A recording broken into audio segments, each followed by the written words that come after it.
Hi, it's Will Isbell with Texas A&M AgriLife Extension Service and the Harris County Master Gardeners in partnership with Herman Park Conservancy here in beautiful McGovern Centennial Gardens, part of Herman Park, and we're going to teach you today how to plant a tree as part of our Earth Day celebration.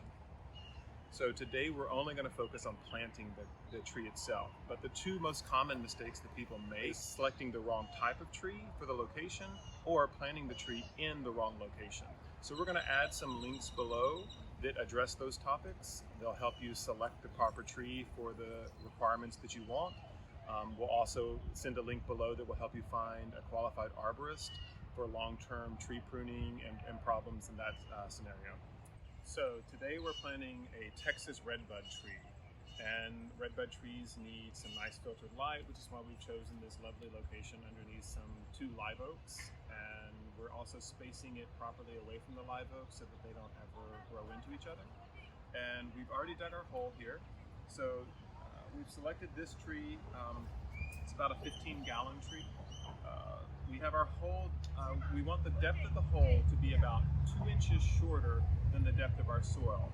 So if I were to move our plant into the ground, you can see that our soil depth on the container isn't up here at the top. The soil depth is actually about right here. So that's about 2 inches above, so we're good on the depth of our hole. We don't need to go any deeper than that. One of the biggest mistakes people make when they're planting a tree is they plant the tree too low. It's always better to have it slightly high than too low. So we can move our tree back here. And when you're moving a tree, you really want to be moving it from the container. You don't ever want to lift from the tree stem itself. That's a great way to cause damage to your tree stem or the root system.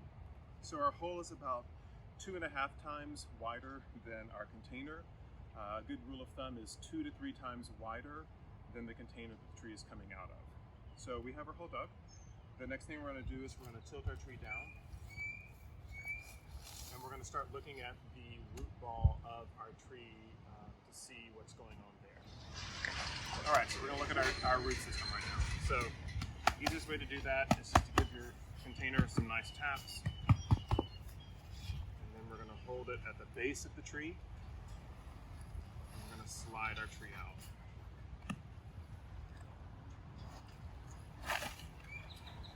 So, as you can see, we have our roots that are really kind of growing outward, and none of these are circling. So this is actually a really good specimen. It hasn't been in its container too long.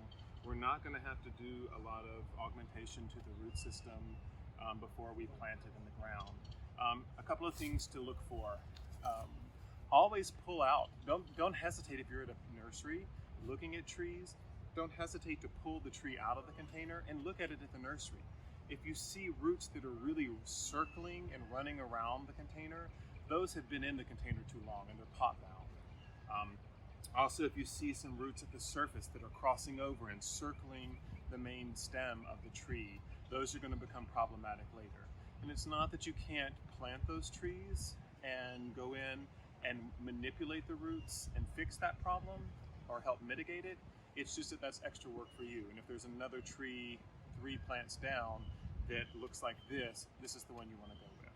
So a couple of options. If their roots are just circling the outside, one of the options is just to shear off the outer inch of the root ball all the way around. And what you're looking for is at the edge of the plant, if the roots are wrapping, when they hit the edge of the soil in the pot, they grow straight and then they curve and they start circling. So what you want to do is you want to shave off that inch right there so that you have these little roots that are just sticking straight out. What we ideally want is for these roots to go straight out into the soil and acclimate to the native soil as quickly as possible. Another thing that you'll look at is the bottom of the tree. So again, this is not a root-bound tree. This has been a really well-grown tree, and we don't have a lot of circling root mass. We can come in here and we can, we have a little bit that we can tease out here at the bottom just to loosen it up slightly. So we'll go in and do that. Now keep in mind, if you're taking too much soil off here, then you're changing the depth of your root ball as opposed to the depth of your hole, right? So if you start trimming off 2 inches here, then your hole is going to be the wrong depth. So keep that in mind when you're calculating the depth of your hole. So you can see this root was wound in. It's good just to go ahead and get that out. It doesn't look like we have any major roots that are being problematic. For roots that have large roots, for trees that have large roots that are circling about, there is a technique where you can actually go in and you can power wash off the entire soil mass, and you really go in and inspect for roots that are problematic. And at that point, it's much more aggressive treatment, and ideally, you're not going to be running into that problem because you're going to be selecting a properly planted tree to begin with. So, all right. So we're going to look back at our hole. I'm going to add in maybe one extra shovelful into the bottom. And the reason you don't want to go too much deeper in the bottom is because this soil is fresh now, so I'm going to tamp it down a little with my foot because you don't want it to settle and then change the topography of the top line of your tree. So we can take our tree, we can set it in the hole. All right, now what we're going to do is we have just a tree stake here, and we can set that tree stake across our hole and see where our top line is. And you can see we're about 2 inches above this line. So that's just a good way to indicate if your height is correct. We have the tree in the center of the hole. We are going to manipulate it slightly, get it relatively straight. Now what we're going to do is we're going to fill the hole halfway up with soil, and then we can steady our tree and make sure it's straight. It's kind of step one. All right. So again, we're going to go in and we're going to fill half of our hole.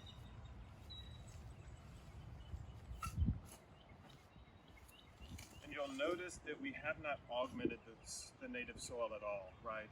So that's a common misconception is people think, oh, I want to put in a whole bunch of organic matter and I want to really augment the soil so that my little tree is happy. But the reality is that actually can be detrimental to the tree long term. What you want to force the tree to do is to get used to the native soil as quickly as possible. That will help speed its acclimation to the area. Giving it kind of this buffer zone, sometimes what will happen is the roots will grow out into that buffer zone, and then they hit the native soil wall and they start circling just like it was a container. So we want to make sure we're using the native soil and not augmenting it at all. Just because this is a slightly low-lying area of the park that has a lot of water, a lot of moisture in it, we are going to berm this slightly higher, like an inch higher than normal.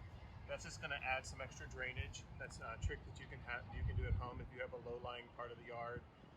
Berming, you can berm, 8, 10, 12 inches up, depending on the size of berm that you want to create. And a berm is just simply a raised mound in which you plant at the top of. If you have any big chunks like this, we'll get those broken up. All right, so we're about halfway up our hole. Our tree is leaning a little bit that way, so we can pull back. One of the important things when you're deciding if your tree is straight is to make sure you're looking at it from all different angles. Also get up, walk away from it, inspect it from a distance to make sure it's straight. We look pretty good here. So now we're going to cut and we're going to come back and we're going to get some water to the tree. Alright, so we've carted over some water and we're just going to start watering in pretty thoroughly.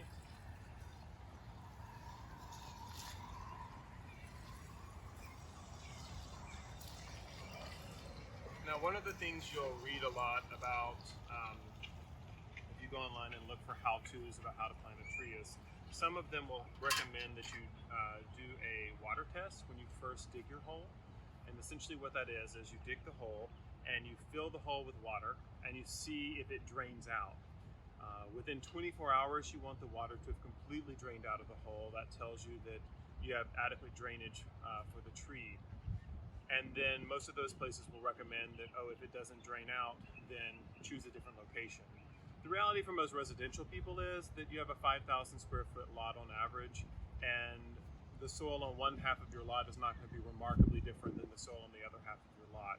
So a water test can help tell you if your soil doesn't drain at all, then maybe if there's a tree you're looking at, or you're deciding between two trees, one of which requires excellent drainage and one of which is a little bit more malleable in the soil drainage that it can tolerate, then obviously you're not going to want to go with the one that requires great drainage in a situation like that.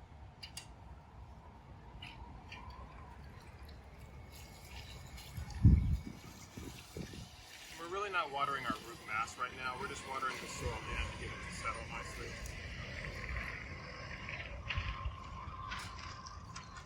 Constantly, from here to the end of this activity, you're constantly going to be monitoring your tree trunk for being straight up and down. All right, got a pretty good amount of water in there. We're going to go ahead and finish covering in our hole.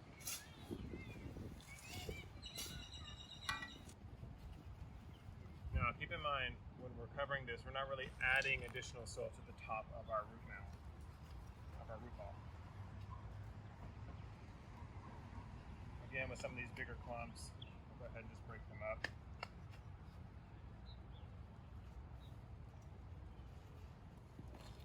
And then when we get here towards the end, what we're going to do is we're going to go ahead and dump kind of a row of soil all the way around the perimeter of our hole. What we're going to do is we're going to create about a 2 or 3 inch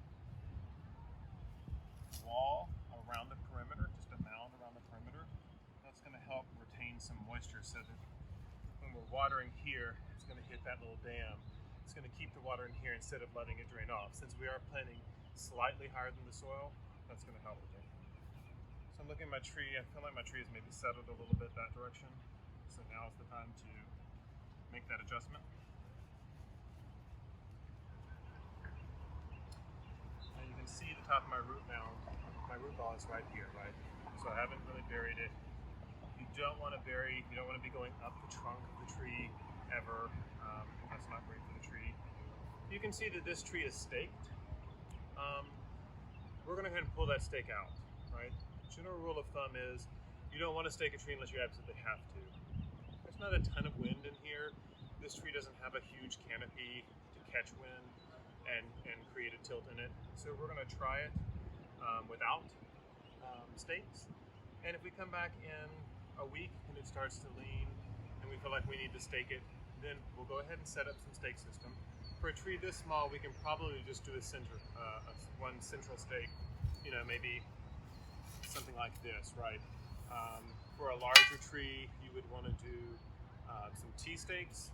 This is a small T-stake, but you'd want to get one of the large ones. Right, these just go into the ground, and then where the T is, they keep the stake from wobbling. So you put the T-stake into the angle, you're going to tie in to the tree around from one side, and then from 180 degrees the opposite direction.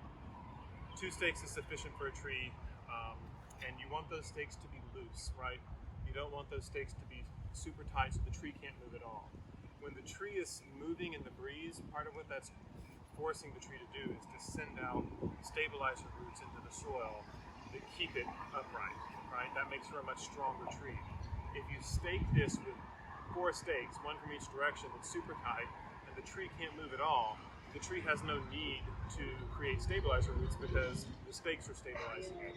Therefore, when you pull those stakes off, you're going to have a weak tree system, root system.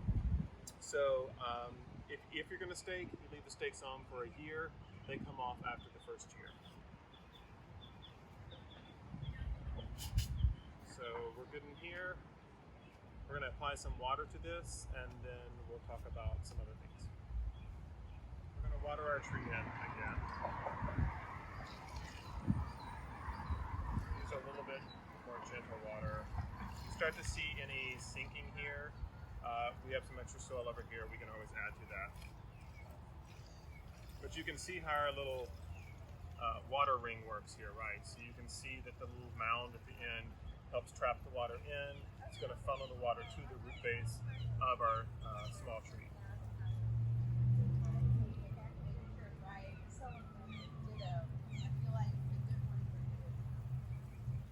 So this is going to start settling the soil here, and as the soil settles, there is the chance that our tree could shift one direction or the other. So we just want to keep an eye on that.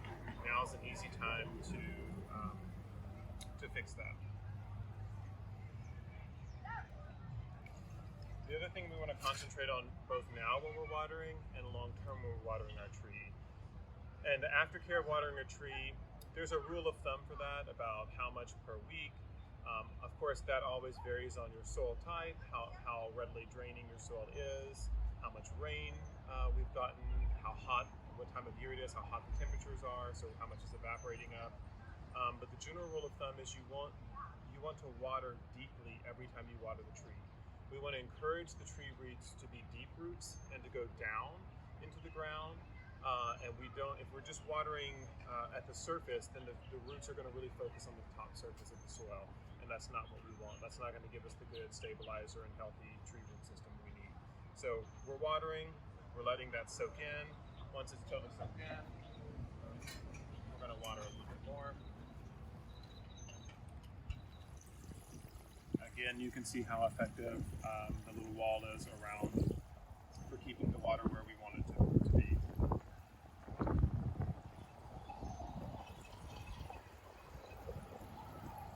And I don't think we have to water too much. We've had a decent amount of rain here lately, so the ground was not totally dry. Obviously, the ground was completely dry. We'd have to be watering longer here, but I think we're going to let this soak in, and that's going to be good for it. So while we were letting the water soak in, I noticed that the tree started leaning ever so slightly this direction. So we went ahead and pulled it this way, packed some of the soil around it on that side, and we've added a little extra soil here to fill in at the top. And that's going to happen. So again, better to catch that now than 3 weeks from now, a year from now, 3 years from now. So we have our mound here. We're going to add about 3 to 4 inches of mulch, but the mulch is going to kind of be like a triangle when you think about it. So we're going to have about 4 inches of mulch out just beyond the ring. It's going to go over the ring, and then the deepest part of this side of the ring is going to have the most mulch, and it will get smaller and smaller and smaller amount until we get to the trunk, and there'll just be barely a covering over the trunk.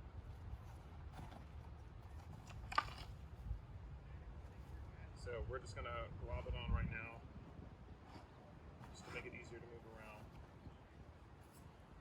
So you can see that right at the trunk, we're not putting hardly any on at all. A very common problem here in Houston, both residentially and with commercial landscapers, they create what we call mulch volcanoes, right? And you come out and your tree is mulched up to here. The problem with that is that one of the things that mulch is designed to do is to hold in moisture. So if you have something that looks like that around your tree, now you have the mulch holding in moisture on the bark of your tree. Over time, that's going to soften the bark. It opens it up to infection. It opens it up to pest and insect damage. So we want to make sure we keep that nice and dry. On an average tree that's established, if you're mulching it, at the bottom it's gonna look like this. It's gonna have what's called the trunk flare, right? You mulch up to the trunk flare, but not above the trunk flare. So we're gonna go ahead and keep this mulched. And we don't have to worry about filling in here too much. It's gonna look even when we get done with it. And yes, we're filling in our little reservoir, but mulch is about 50% air. And so we still have tons of water retention capacity beyond that mound of soil in our water reservoir area. So we're going just over the mound.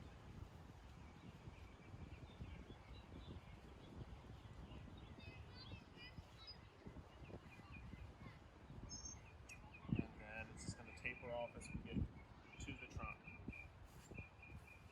Now some publications you're going to read will say don't cover at all the root mound of the plant, because they say it breathes better with it uncovered. The reality is we have very little mulch over where the root mound is here. So it's really more an aesthetic thing than it is functional. So speaking about the functionality of mulch is going to do several things. It's going to help prevent weeds. It's going to be a deterrent to weeds. We don't want a lot of weeds growing in the immediate vicinity of our tree.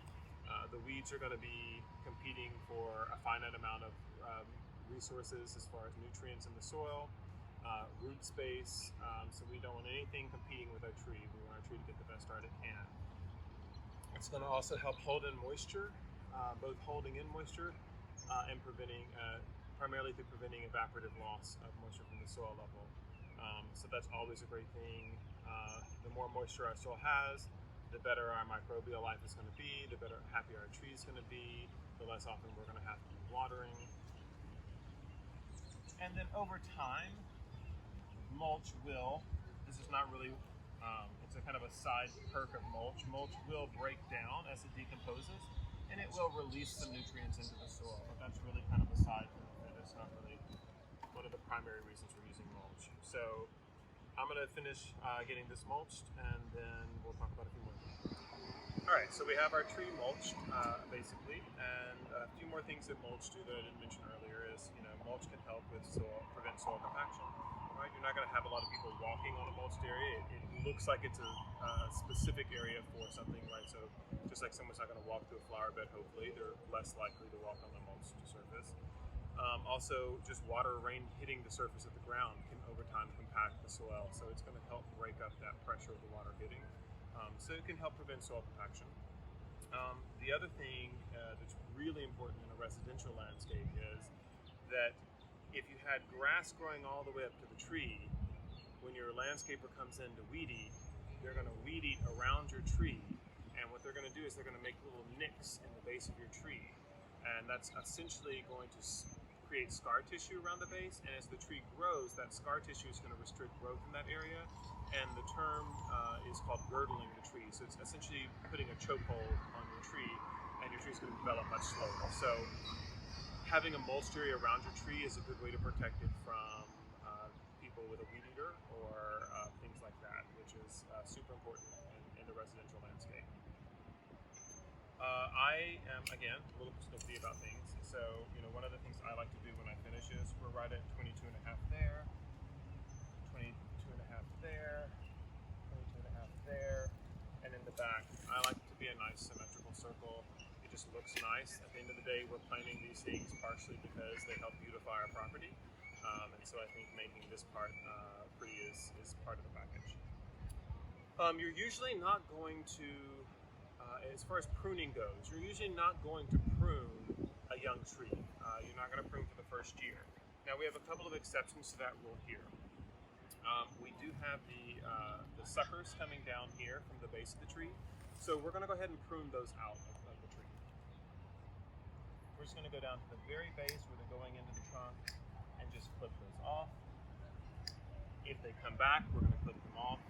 We're going to go ahead and clip our stake out right now as well. We don't really need that.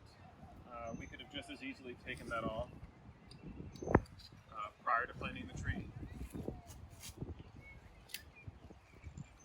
This is just a little bamboo stake, so it's really not adding all that much support.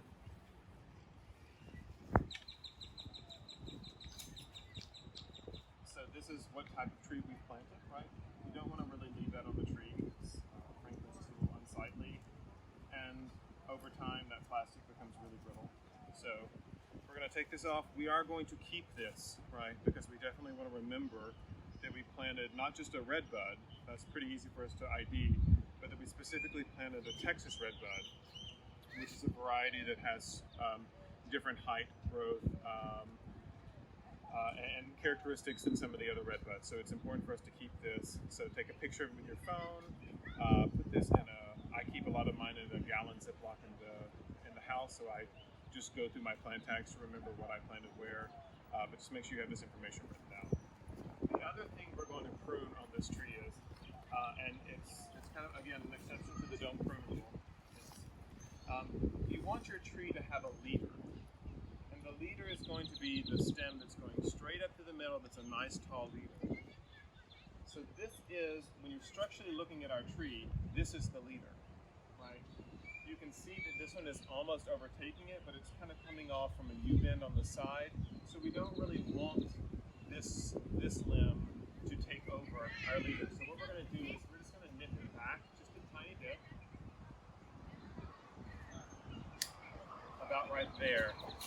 And then nipping that back, we're going to suppress some of the hormones created in the tree that will long term, if this gets too much higher than this, will suppress the growth of our leader. So we want to keep a nice strong leader up the tree.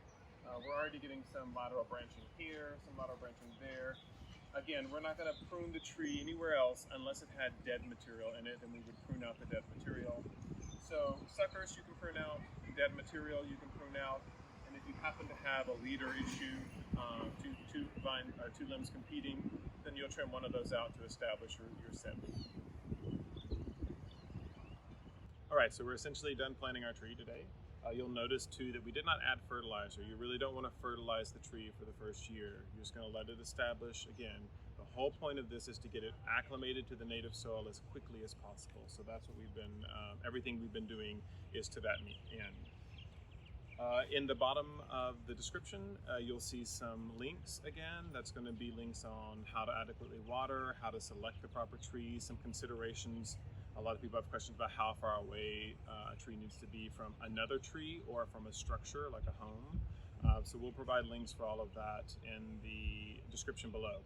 If there is any video that you want to see the Conservancy create, please comment in the section below and let us know. We'd be happy to do that. Thanks and great luck planting.